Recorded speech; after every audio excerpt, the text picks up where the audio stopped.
So this is a very short tutorial on MLA documentation and library research, which I've geared toward students who are English majors. And I just want to say from the outset that you should not view this video in place of the required reading in the MLA handbook. If you haven't done the reading of the assigned pages in the MLA handbook yet, you should go back and do that reading. The pages are listed on the syllabus and on the blended class assignment, and then come back to this video tutorial. So if you need to do that, pause the video and then come back. If you've already done your reading, I would still suggest that you have the MLA handbook out, and I would open it to page 20. I'll be referring to it later in the tutorial. Why do we do this? Why, as part of a course on the Introduction to Literary Studies, do we build in a workshop on research and documentation? Well, to address the first point, when we write essays of greater length, when we make an argument, many times as you go through your coursework, you will be asked to situate that argument in what other scholars and critics are saying. Thus, just as scientists and economists do their certain kinds of research, we as literary scholars do research as well. We, in particular, want to research what other critics, like ourselves, have said about a particular text, like George Bernard Shaw's Pygmalion, which is the focus of our class discussions now, and the focus of this blended class assignment. So if we were going to write a research paper on Pygmalion, or on the Pygmalion myth, as you will do by the end of this course, we want to look into what other scholars have written about that myth in general, and maybe about George Bernard Shaw's play in particular. So when we research, we acknowledge that we're not often the first person to say something, and even if we are the first person to come up with a particular insight, that reading, that interpretation is grounded in a history of interpretations. In other words, that we're joining a kind of scholarly conversation, that we're positioning ourselves at a table with other people who share common interests, and we want to engage a conversation among us. So that's the first part, research. The second part, documentation, is related and necessary. Whether one can appreciate it or not, every thought that's published, every paper that finds its home in an academic journal, every book that you see on a library shelf, we need to think of that as not just research that's being produced in a particular field, but also the thought and the work and the revision and the contemplation of a particular person working at a particular moment in a particular set of times and circumstances. And these ideas are not only intellectual property, they're also personal property. For every idea that's published, there's a good chance it's gone through multiple rounds of very vigorous review, where it's been read and critiqued by experts, where it in most cases has to be revised and rewritten in portions or in total. In other words, the people who have written these articles and these book chapters that you're going to be reading have spent a lot of time thinking and writing and rewriting again. They've invested a lot to produce this intellectual product. And when we document sources, we acknowledge that these ideas come from something that somebody else has written. If we don't, we're stealing those ideas. We're taking the work that somebody else has done and trying to pass it off as our own. And thus we get into the murky waters of plagiarism and academic dishonesty.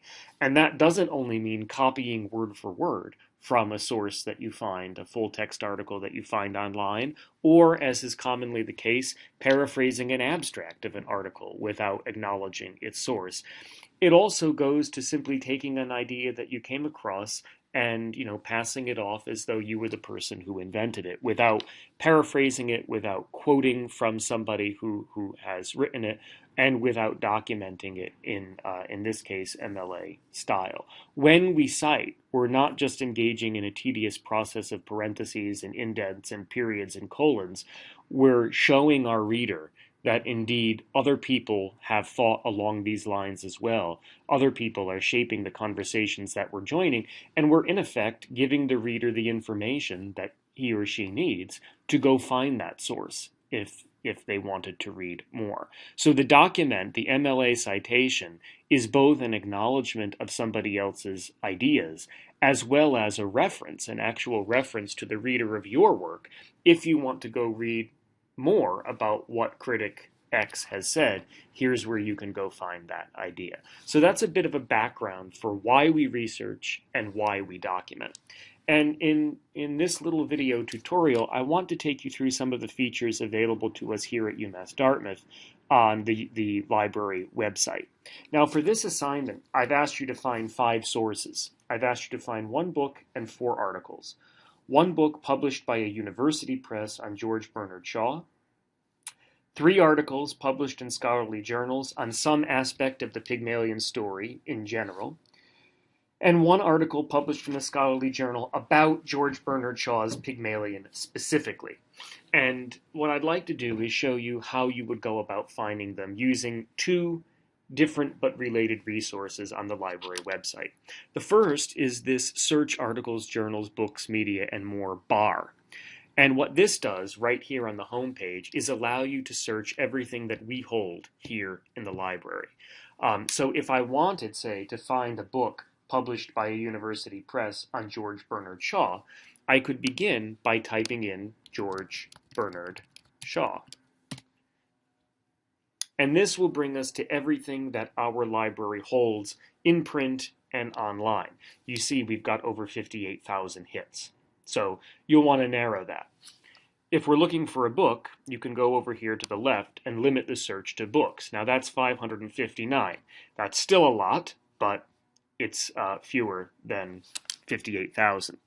So remember that I said I wanted a book here published by a university press. So you'll want to go through and look for the words university press as you scroll down and make sure that you've got a book published by a university press. So if you look down, you'll see a number of books written by George Bernard Shaw, or written about, George Bernard Shaw, but it's only when we come to entry number 7, the Cambridge Companion to George Bernard Shaw, that we see the words university press. So this would qualify for the assignment that you're working on. Now let me just mention, you can't use this source in your assignment because I'm using it to illustrate, obviously. So you'll have to go through and find another book about George Bernard Shaw, published by a university press. So you'll see here that you could find this book in the library. It will tell you exactly where to go. First floor, there's the call number. You could get details about the book. And these are the details that you're going to need to prepare your MLA Works Cited page in the second half of the assignment. So you'll notice that while you don't have to read all of these sources that you're looking at, you do have to prepare and send to me by Friday night at 11 o'clock an MLA Works Cited page in correct format. And what I want to do as we go through this tutorial is give you a couple of examples about how you would translate what you find here onto your Works Cited page. So I'm going to go ahead and do that now. I'm going to open up a Microsoft Word document, which I've already started, but I'll clear. We'll put Works Cited up here at the top, and using the template on page 21 in your MLA guidebook, I'm going to prepare a Works Cited entry and kind of take you through the anatomy of a Works Cited entry for a book. So you know now that you've read the chapter on MLA documentation that there are different protocols for different kinds of sources: books, articles, websites, films, newspaper and magazine articles, and so forth. So here I'm going to look on page 21 and use the format for an author, for a book written by a single author.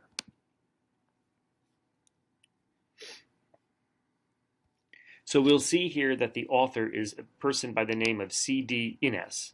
So I'm going to go over to the Word document, and I'm going to go last name, first name, Innes, comma, C.D., just as the template instructs me to. So after last name, comma, first name, period, I'll go back. The title of this book is The Cambridge Companion to George Bernard Shaw. So I'm going to reproduce that title here.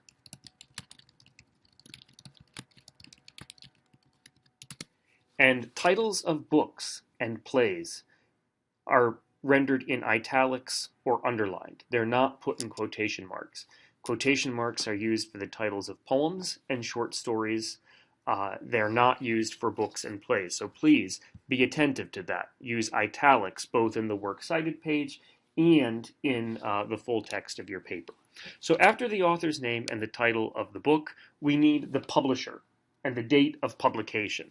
And we'll see here that the publisher is Cambridge University Press, and the book was published in 1998. So Cambridge. And University Press, according to MLA conventions, can be abbreviated UP. So Cambridge UP for University Press, 1998.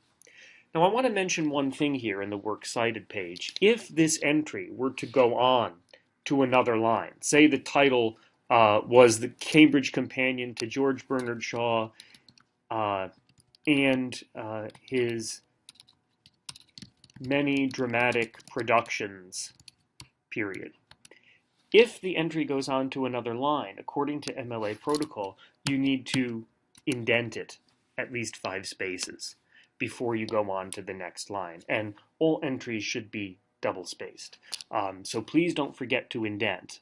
That would be a violation of the MLA formatting. But since this title is indeed only the Cambridge Companion to George Bernard Shaw, we're going to amend that and bring it back onto one line. So there you go. That's your first works cited entry for a book with a single author. Now, I'm not going to go through it here, but you'll see on page 21 of the guidebook that there is also a format for a source that has 2 authors, or a source that has an editor or a series of editors, and those will be somewhat different. That's why when you're preparing your assignment and your research paper, you should have your MLA book next to you at all times. So that covers finding and documenting a scholarly book. What if you wanted to find, as I've asked you to do in the next 2 bullets, an article published in a scholarly journal?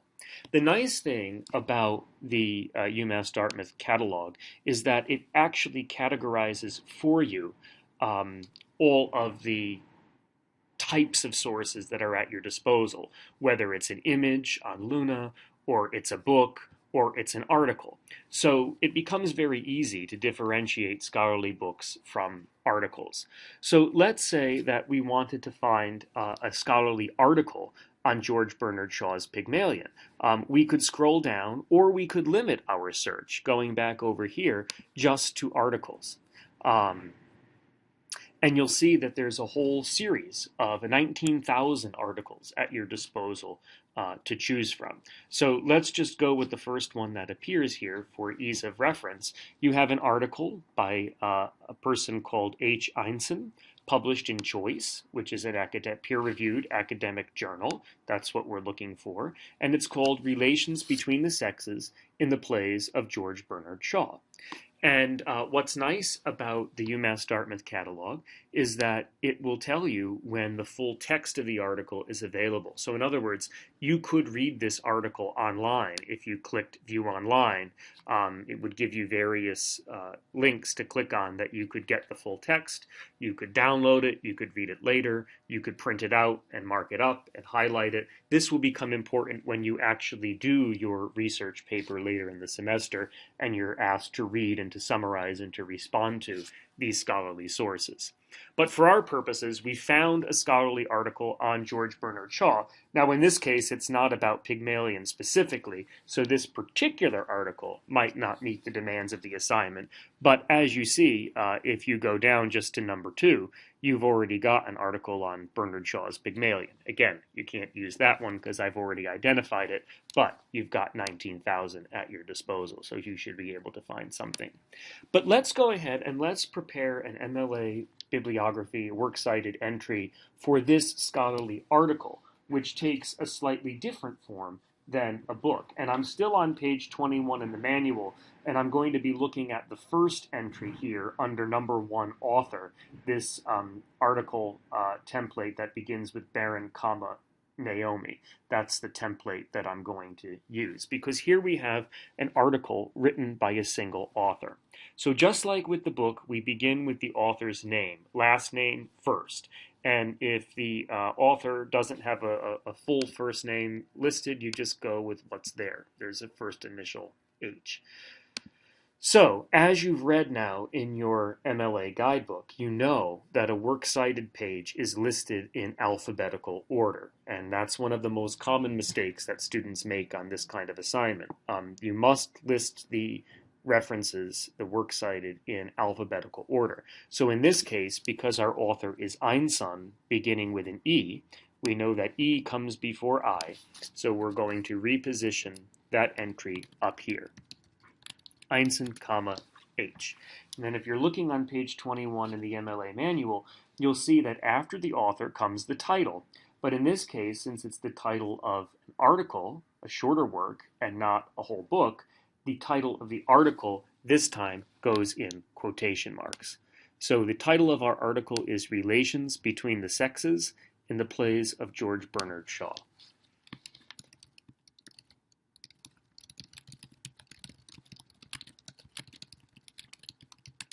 Okay. After the title of the article, now here's where things get a little different from the book, has to come the title of the journal, which in this case is Choice. And the title of the journal gets put in italics. And the title of the journal then is followed by other important information, namely the volume number and the issue number. Again, it goes back to what I said at the beginning of the tutorial, that if I, as a reader of your paper, wanted to go track down this article, I would know to look not only in the journal Choice, but you've also given me the volume number and the issue number and the date so that I can find it more easily. So if we go back to our entry here, you'll see volume 42, and then in parentheses a 7. So 42 is the volume number, and then the number in parentheses here is the issue number. So go back to your template on page 21, and we'll see that we can put VOL period 42, comma, NO period 7. And then the date of the publication is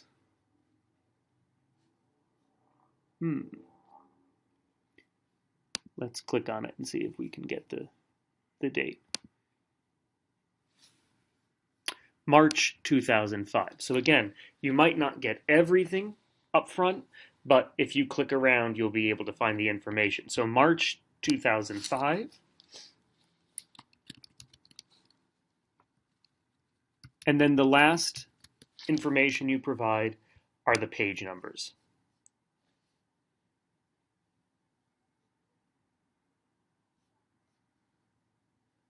And this is a one-page article, page 1231.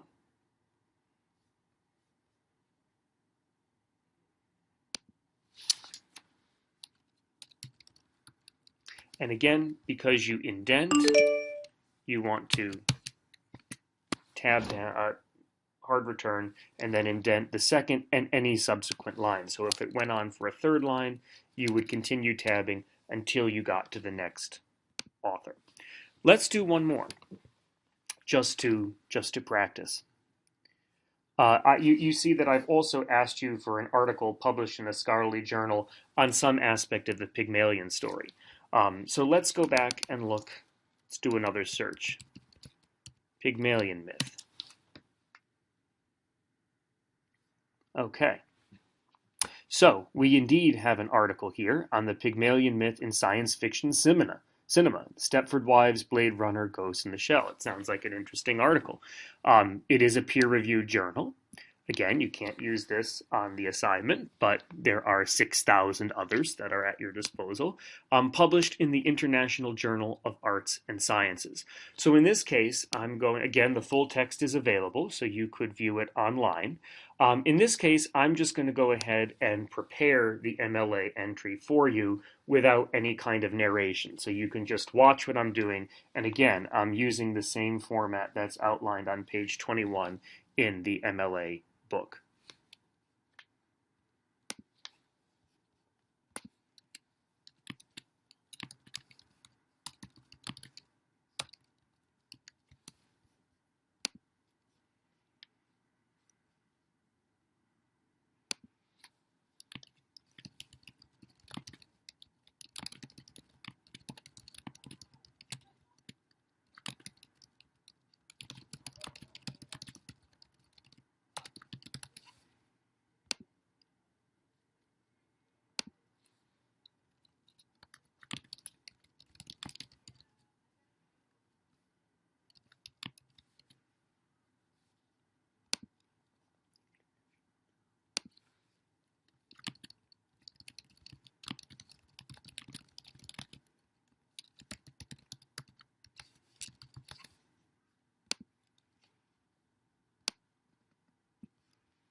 So hopefully you were able to follow what I did here. Because Oziol comes after Ines, we now have E-I-O in alphabetical order. Last name, first name of the author, followed by the title of the article, followed by the title of the journal, and the volume, number, year, and page information. You'll notice that in this one, there's no month given for the year. You can only reproduce what's given. You don't make up a month or you don't put no month. Just reproduce what's given. Sometimes the journals are not identified by the month. They might be identified by spring or fall, or they might just be identified by the year, particularly if it's a yearly publication, if it only comes out once a year. So you can see how the works cited page takes shape here. I'm going to leave you with that and leave you to your own devices to do the other required articles. But before we end, I just want to show you one other research database that's particularly important for English majors. And this one will help you to cast a wider net in the articles and the books that you're looking for, because it doesn't only search what we have here, it searches what you can get from other libraries as well. So if you go back to the library homepage and you come down to Quick Links, go to Find Articles and Search Databases. And the database that I want to show you is called the MLA International Bibliography. So if you click here on M, go all the way down, you'll see MLA International Bibliography. And this works very much the same way as the search bar. And to get the broadest search, I would just type in your search terms, maybe Pygmalion and Shaw. If you wanted to, you could narrow your search and search for a specific author or a specific title or a specific edition by clicking this drop down. But for now, let's leave that as it is and just do a very general search. So you'll see that we've got 131 returns on our search. And for example, you can see an article on adaptation and sound in Pygmalion by Janine Utel in the journal Literature and Film Quarterly.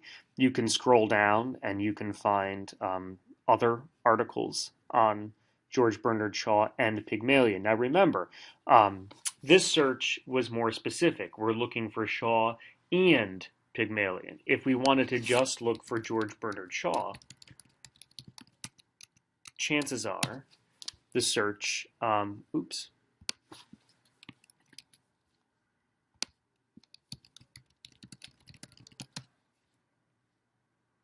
would return far more results, 2,641.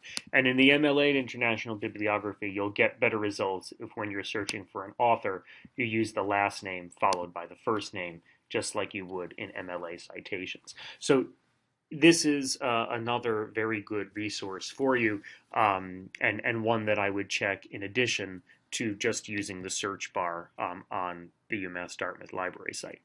Last thing I want to show you, what happens if you're doing an MLA search or you come to my office and I say you really need to check this book out and our library doesn't have it? Well, just because our library doesn't have it doesn't mean that you can't get it. And for those of you who are familiar with it, we have a wonderful service called Interlibrary Loan. And for those of you who don't, I'm going to show you very quickly how to access it. Go to Services and go to Request Services. And the fifth bullet down is called Interlibrary Loan Services, or ILL. And if you click on that, you'll see this nice little red truck, which means that if you put in a request, within a week, usually less, our library, if we don't have an article or a book, we will contact an area library that does have it and get it for you, and you can pick it up right at the circulation desk. The first time that you do this, you'll have to complete a registration form, and then you can log in every other time with no problem. So if you wanted to get a book from another library, you'd have to enter your credentials just as you would to check your email. And then there's a very simple form where you simply fill in the author of the book and the title of the book and submit it, and our library will obtain it for you. So once this comes in, you can see book request, you can put in the author and the title, and then you can leave the rest of this stuff blank, except for the required fields, and then submit your request. And you can see here, I've had a couple of requests in the past. These are all the things that I've requested and have been obtained for me on interlibrary loan. So that's another good resource that if you're looking for something specific, especially once you start doing your research, interlibrary loan is a great resource for you. So that's the tutorial. Please keep in mind that the assignment, the follow-up assignment, is due by 11 o'clock. You can email that to me directly at jzisk@umassd.edu. And please remember to adhere to the guidelines, both in the specific sources that I've asked you for on the assignment sheet, and please make sure that you're using the MLA handbook to prepare your works cited page. And then for Monday, when we return in class, please make sure you have read Acts 2 and 3 of Pygmalion. We'll be moving ahead in our discussion of that. Have a great weekend.